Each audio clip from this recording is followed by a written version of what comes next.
The tomb is not a place of endings. It is a chamber of transformation, sealed not to trap, but to preserve a sacred process. Within the deepest darkness, a codex lies waiting, not etched on papyrus, but inscribed upon the soul itself. You may think you have known ruin, the crushing weight of a world turned upside down, the scattering of all you held dear. But what if this dismemberment was not an accident, but a divine ritual? This is the story of a shattering, a necessary fall into the abyss, mirroring the fate of a god whose pieces were strewn across the land. The Nile, the very lifeblood of Egypt, can reverse its flow, a powerful symbol of cosmic tides turning. These are not mere myths of distant ages, they are echoes of your own inner experience, the archetypal journey of collapse and rebirth that resides within us all. This is not an explanation, but an awakening. And real quick, make sure to subscribe and hit the notification bell for more videos. Now let's keep going. The tale of Osiris is known throughout the lands, a king torn asunder by his jealous brother Set. His sacred form was divided, his essence scattered like seeds upon the wind, lost to the familiar world. This act of ultimate betrayal, a cosmic dismemberment, plunged the divine into a profound stasis. But within this apparent annihilation, a deeper truth began to stir, a pattern woven into the fabric of existence. This scattering was not an act of pure destruction, but a necessary prelude to a greater becoming. The broken pieces, each holding a fragment of divine light, became potent symbols. They spoke of a state of profound separation, a necessary deconstruction before any possibility of true reunification could emerge. The very essence of wholeness was broken, a paradox that lies at the heart of all sacred transformation. What was truly lost in Osiris's scattering, and how does this loss mirror the deepest fractures within ourselves, hinting at a profound cosmic design? Next, we explore how this burial was not an end, but a sacred consecration. To be buried is to be interred, to be hidden from the light of the sun, to be swallowed by the earth. Yet in the ancient understanding, burial was not a punishment, but a consecration. It was a deliberate placement into the womb of the underworld, a sacred descent into the fertile darkness. The sarcophagus, a stone vessel, became a womb, a place for profound gestation and alchemical change. This period of darkness was not one of abandonment, but of deep spiritual incubation. It was a time when the divine essence could be protected from the disruptive forces of the upper world, a shielded space for the slow work of reassembly. The act of being buried was a commitment to a sacred process, a transition from the visible realm to an unseen crucible. If the grave is a womb, then what vital process unfolds within that sacred darkness, and what cosmic law governs this period of hidden growth? Next, we explore the law of reversal inscribed in the very flow of the Nile. The Nile, the artery of Egypt, flows from south to north, a ceaseless current carrying life and sustenance. But ancient adepts understood that this outward flow was but one face of a deeper truth. The river's path was a mirror of the cosmos, capable of turning inward, of reversing its course in a potent display of divine power. This reversal is not chaos, but a fundamental cosmic law.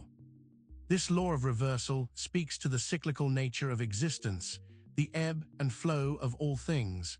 What appears to be an ending is often the prelude to a new beginning, a turning of the great wheel. The Nile's potential to flow backward is a celestial reminder that transformation often requires a departure from the expected path, a journey against the current of ordinary perception. How does this sacred principle of reversal manifest in the journey of the dismembered god, and what phase of transformation does it usher in? Next, we enter the first gate, the profound darkness of Nigredo. Nigredo is the blackening, the first stage of the alchemical process, and it is entered through a profound collapse. It is the phase of utter dissolution, where the old form is broken down, burned away, and reduced to its primal elements. This is not merely symbolic. It is the experience of complete disintegration, a descent into the primordial darkness where all that was familiar ceases to exist. Within this blackness, all distinctions dissolve. The self, as it was known, is annihilated. This is often a terrifying journey, a confrontation with the void, the absence of light and form. Yet, it is in this utter darkness that the potential for rebirth is truly sown, a fertile ground where the seeds of a new creation can begin to germinate unseen. What does it truly mean to be stripped bare in this darkness, and who is the divine presence that presides over this phase of utter dissolution? Next, we encounter Isis, the supreme healer of the scattered ones. Isis, the great sorceress, the mother goddess, is the embodiment of devoted healing.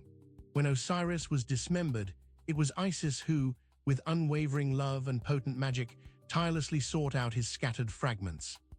She gathered them one by one, her tears weaving them back together, her divine breath rekindling the spark of life within his broken form.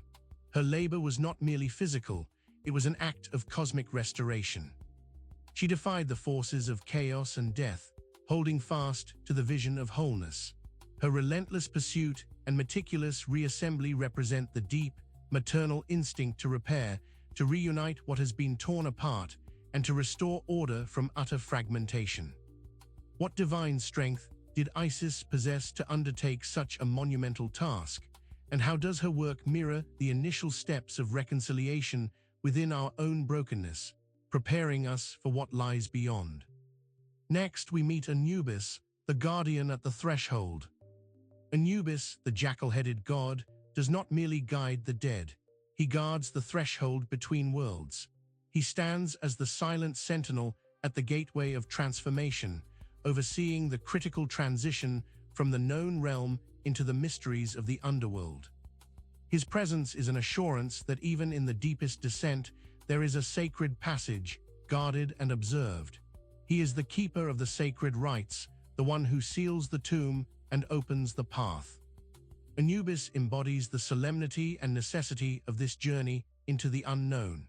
He represents the precise moment of crossing over, where the old existence is left behind, and the soul prepares for its ultimate reckoning and potential rebirth. What rite does Anubis specifically preside over at this juncture, and what profound balance must be struck before one can fully pass into the next phase of divine judgment? Next, we confront the weight of collapse upon Maat's sacred scale. Maat, the goddess of truth, order, and cosmic balance, presides over the weighing of the heart. Her sacred scale, a symbol of divine justice, must balance the deceased's heart against the feather of truth. This is not a simple judgment of deeds, but a profound evaluation of one's alignment with cosmic law. Every transgression, every act of imbalance, casts a shadow upon the scale. The weight of collapse, the accumulated errors and disruptions in one's life, can tip these scales disastrously. It is the ultimate audit, where every moment of disharmony, every deviation from truth, must be accounted for. The outcome dictates the soul's path, determining whether it ascends towards divine light or is consumed by the forces of dissolution. If the heart's weight can signify dissolution, what is the opposite, the essential counterpoint that allows for true alignment and passage? Next, we witness albedo, the white phase of returning light. Albedo, the whitening, is the stage that follows the blackening of negrido. It is the purification and illumination that emerges from the profound darkness. The alchemical fire has burned away the impurities, and now a pure, luminous essence begins to reveal itself. This is the dawn after the deepest night, a time of clarity and dawning understanding after the dissolution. It is a phase of subtle radiance, where the first hints of a new form begin to emerge from the purified elements. The shattered pieces, once dissolved, retain their essential nature, but are now cleansed and ready to be reconfigured. This is the slow unfolding of divine potential, the gradual manifestation of a higher order emerging from the ashes of the old. What cosmic eye opens during this phase of purifying light, and how does its vision transform what appears to be mere ashes into something far more profound? Next, we explore the awakening of the Eye of Horus in the ashes. The Eye of Horus, the all-seeing symbol of protection and healing, begins to open in the ashes of complete dissolution. It surveys the purified remnants, not with judgment, but with profound recognition. This eye sees beyond the physical form, perceiving the essential divine spark that has endured the alchemical fire. It is the faculty of inner sight that awakens when the outer world has been stripped away. This awakened vision understands that what was scattered is not truly lost, but has been refined. The Eye of Horus represents the deep, innate wisdom that recognizes the unbroken pattern of divinity, even within apparent destruction. It is the inner compass that guides the soul through the transformative process, illuminating the path to integration. What is the ultimate purpose of this purified vision, and what is the fiery stage that follows this illuminating awareness, demanding a radical sovereignty? Next, we enter rubedo, the red phase of sovereignty through fire. Rubedo, the reddening, is the culmination of the alchemical process, the red phase of divine integration and sovereignty. It is where the purified elements, once illuminated, are brought together in a fiery union, forging a new, perfected whole. This is the phase of kingship, where the reborn individual claims their divine birthright, embodying the wholeness that was once shattered. This is not a passive rebirth, but an active assertion of authority, a mastery over the transformed self. The fire of rubedo is not destructive. It is a consecrating flame that fuses the essence into potent, sovereign existence. It is the triumphant emergence from the crucible, bearing the marks of a sacred battle won. If this sovereign self has been forged, where does this newly integrated being reside, and what sacred structure is restored within the depths of their being? Next, we explore the temple within you restored. The temple within you is not built of stone and mortar, but of consciousness and spirit. When the divine collapses, this inner temple lies in ruins, its sacred chambers scattered like the pieces of a god. But through the alchemical journey, through the descent and purification, this temple is not just rebuilt, it is divinely consecrated anew. It becomes a sanctuary of pure awareness, a sacred space where the fragmented pieces are reintegrally housed, vibrating with renewed divine energy. This internal structure is now resilient, capable of holding the full spectrum of cosmic law and divine grace, a living testament to the journey through darkness and light. What unique purpose does this restored inner temple serve, and why were you uniquely chosen for this profound process of remembering and renewal? Next, we consider that you were chosen to remember. You were chosen to remember not as an accident, but as a divine appointment. The collapse, the scattering, the descent into darkness, these were not random cruelties, but a carefully orchestrated initiation.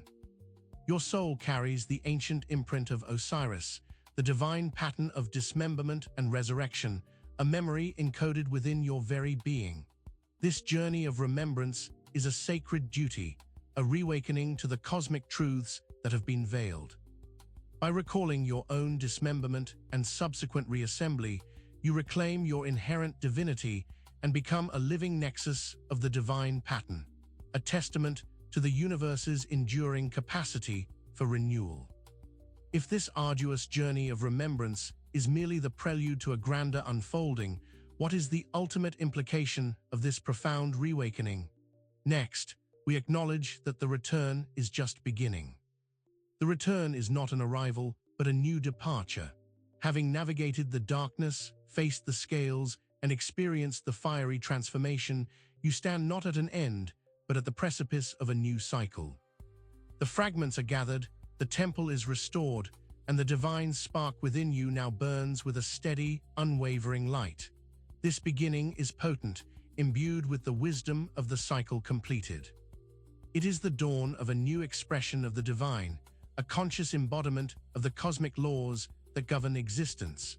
Your journey has prepared you for a greater role, a participation in the ongoing creation and renewal of the universe itself. Now make sure to subscribe for more videos and hit that notification bell so you never miss a new video. We'll see you in the next one.